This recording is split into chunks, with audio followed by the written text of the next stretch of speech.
Le commissaire sportif de judo. Introduction. En judo, il y a les combattants, bien évidemment, les coachs, mais aussi de nombreuses personnes qui permettent le bon déroulement d'une compétition de judo. Il y a, entre autres, les arbitres qui sont sur le tapis et les commissaires sportifs qui sont à la table de marque. C'est précisément ce rôle que je vais vous présenter dans cette vidéo. À quoi sert le commissaire sportif? Le commissaire sportif est responsable de nombreuses tâches. Il annonce le combat qui doit se tenir et celui qui va suivre. Notez que le premier combattant appelé par le commissaire sportif portera, en plus de sa ceinture de grade, une ceinture rouge pour le distinguer et ne pas lui attribuer les points ou pénalités de son opposant.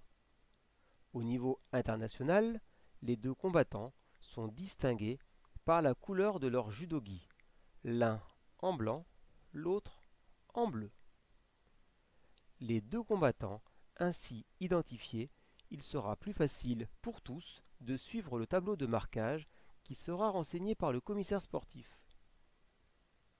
Le commissaire sportif a donc pour rôle de reporter sur le tableau de marquage tout ce qui est annoncé par l'arbitre central.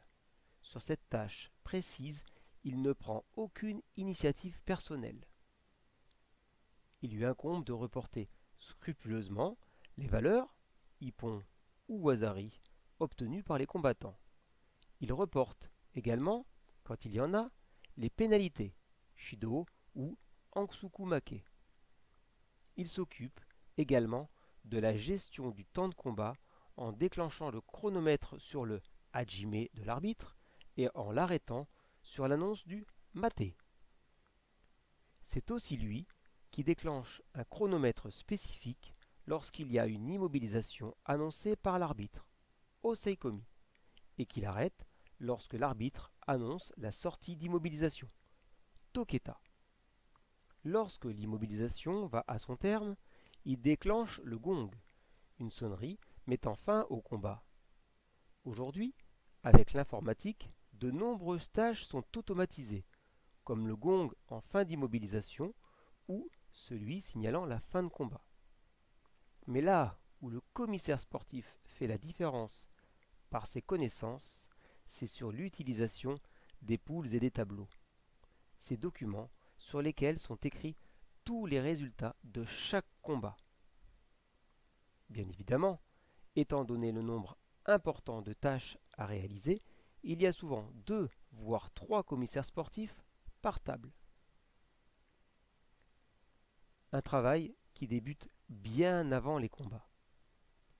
Cette fonction de commissaire sportif de judo est bien plus large encore.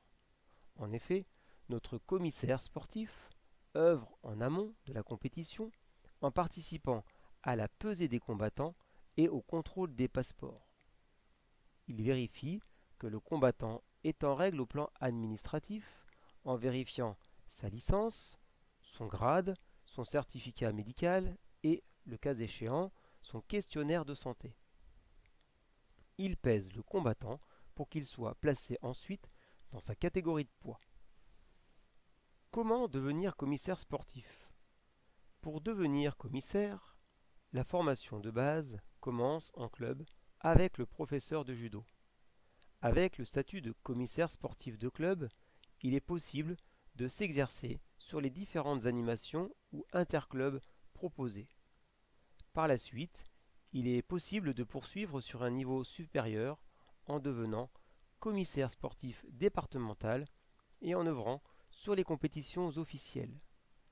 Mais le parcours ne s'arrête pas là, car il est possible pour les meilleurs de poursuivre jusqu'au niveau national, voire international.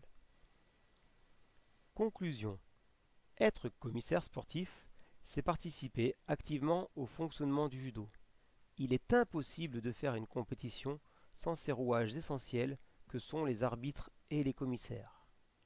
Je me permets de rappeler que tous ces gens qui œuvrent en faveur du judo chaque week-end le font bénévolement. Être commissaire sportif, c'est aussi s'épanouir dans une activité que l'on aime sans forcément être compétiteur.